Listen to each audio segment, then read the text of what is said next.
Plasmid क्या होता है, ये भी जेनेटिक मटेरियल लगता है, जैसे हमारा जो ह्यूमन सेल के अंदर जेनेटिक मटेरियल किसी अंदर क्रोमोसोम्स के अंदर होता है, तो बैक्टीरिया के अंदर एक प्लाज्मिड होता है, लेकिन ये प्लाज्मिड हर किसी के अंदर प्रेजेंट नहीं होता है। न्यूक्लियोइड एक होता है, अभी हम न्यूक्लियोइड पढ़ेंगे कि क्या होता है।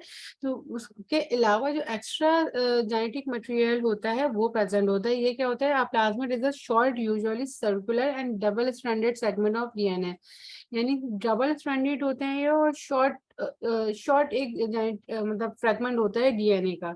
ये साइटोप्लाज्म के अंदर प्रेजेंट होते हैं और सेपरेट होते हैं बैक्टीरियल क्रोमोसोम, यानी बैक्टीरिया का जो जेनेटिक मटेरियल होता है उससे सेपरेट होता है। एक मिनट।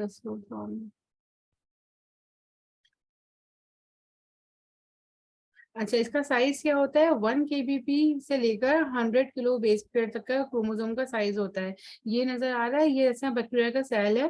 ये बैक्टीरिया का डीएनए अलग से पड़ा हुआ है, और ये प्लाज्मिड्स जो डबल स्ट्रैंडेड हैं ये अलग से पड़े हुए हैं। प्लाज्मिड क्या होता है, ऑटोनोमस रेप्लिकेट, ये खुद से रेप्लिकेट होता है और ट्रांसफर करता है जेनेटिक मटेरियल वन से लेकर, एक बैक्टीरिया के अंदर से लेकर दूसरे बैक्टीरिया के अंदर भी ये जेनेटिक मटेरियल ट्रांसफर करने का काम करता है। तो ये भी जेनेटिक मटेरियल रखता है। इसके अलावा राइबोसोम्स प्रेजेंट होते हैं साइटोप्लाज्म के अंदर।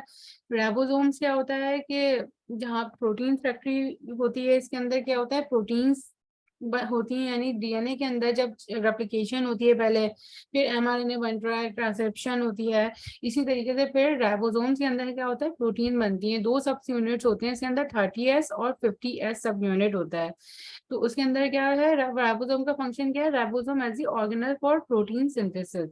तो यहाँ पे क्या होता है कि आपकी सिर्फ प्रोटीन्स बनती हैं।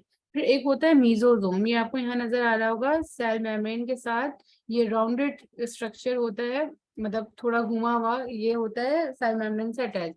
ये क्या होता है, फोल्डेड स्ट्रक्चर होता है, प्लाज्मा मेम्ब्रेन के इनसाइड प्रेजेंट होता है। इसका जो रोल होता है, जो फंक्शन होता है, वो क्या करता है, सेल की रिस्पायरेशन के लिए और सेल के जो जब डीएनए रेप्लिकेट हो रहा होता है उसमें हेल्प करता है।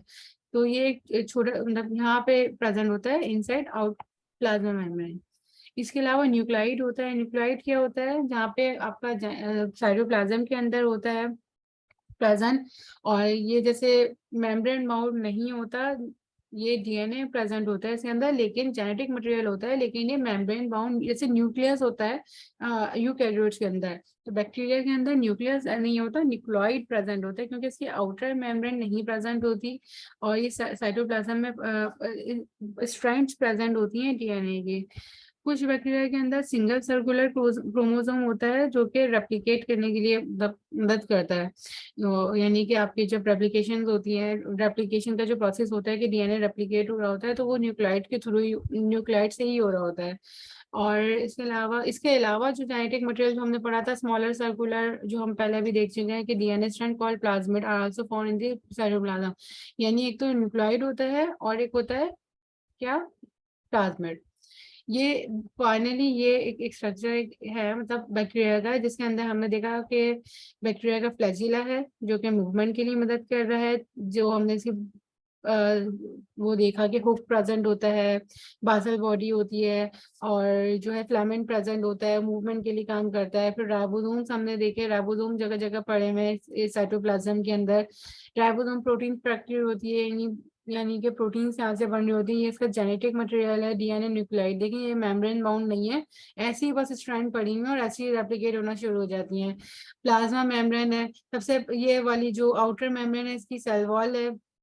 फिर प्लाज्मा मेम्ब्रेन है, और मीजोसोम यहाँ पे प्रेजेंट है, राइबोसोम से साइटो। तो ये एक आज हमने पढ़ा पूरा बैक्टीरिया का स्ट्रक्चर। अब इसमें आपके क्या कुछ सवाल ना समझ आए होंगे कुछ?